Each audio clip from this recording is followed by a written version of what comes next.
For the sake of the story and to keep myself and my girlfriend anonymous, we'll say my name is Todd and my girlfriend's name is Sarah. This happened at the beginning of 2022. Me and my girlfriend were going on a trip to Park City, Utah, or at least close to it. We planned on staying at a nearby Airbnb. We were planning on going for a few days just to relax after a stressful holiday season. We had arrived at our Airbnb at around midnight, and right away as we went into the house, the air was cold. I mean, it was January, but the air was like really cold. I just assumed the owners hadn't turned on the heat for whatever reason. So I found the thermostat on the wall and turned up the heat. I started warming up inside. My girlfriend was really excited to go skiing in the morning, but after a long day of travel, we decided to get ready for bed. My girlfriend was in the shower, and I looked around the house just to get to know the layout. The house was pretty nice and modern. The house had 2 bedrooms, one was our room, and the other was what must be the master's bedroom. I turned the handle and it was locked, which was fine because after all, this was not my house. I kept checking out the house near the back door, and I saw the back door had been left cracked open. That's why the house had been so cold when we arrived. The owner must have left it open accidentally. So I shut the door and I went back to our room and went to the bathroom to shower and get ready for bed, and then I went to sleep. Around 4 in the morning, I woke up to a shuffling sound. I assumed it was my girlfriend having a hard time sleeping from the long trip. I asked her to stop walking around because I was trying to sleep. I looked over at where she had been sleeping, and there she was, still sleeping. I was confused. If she was right next to me, who was making the shuffling sounds? I looked around in the pitch black room, and I couldn't see anything, so I grabbed my phone and turned it on. As I shined it around the room, I heard a gasp. I assumed it was my girlfriend, who I thought I must have woken up, and maybe I had startled her, but I looked over at her and she was still sleeping. So if she didn't gasp, who did? I got up and decided to check around the room.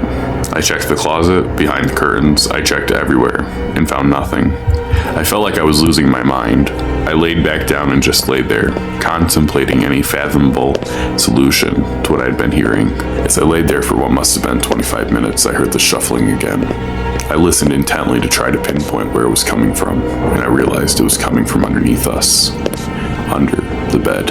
I heard a heavy breathing sound, and then it stopped. I was paralyzed in fear.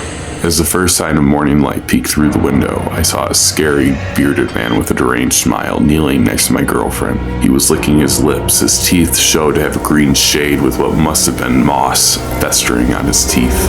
I jumped up and pushed the scary-looking man away from my girlfriend, and I grabbed her hand and ran out the front door in only our pajamas. We ran down the street looking for another house. I left my phone and car keys in the house. My feet stung from the ice-cold snow. My girlfriend was screaming in fear as I pulled her along.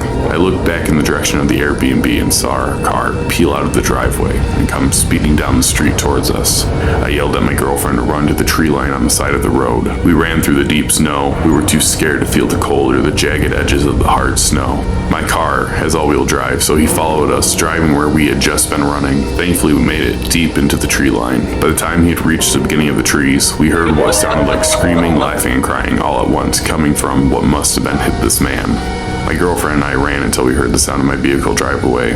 We stood there, catching our breath. Our adrenaline had worn off and the cold had crept back onto us. My girlfriend shook in the middle of the woods. We slowly trekked back using our marks in the snow as a way to get back to the road. We kept walking on the road, not wanting to go back to the Airbnb with the possible lunatic waiting there for us to come back. We eventually found a house. We knocked until someone answered the door. It was an elderly couple. They quickly let us in as we told them what had just happened. They called the police. The police arrived 20 minutes later, saying that the house had been cleared and all of our belongings had been rummaged through. But when I checked, the only thing that was missing was our wallets. This made my heart stop when I realized he had our licenses and knew our address. Later that day, the police found my car abandoned in a nearby town.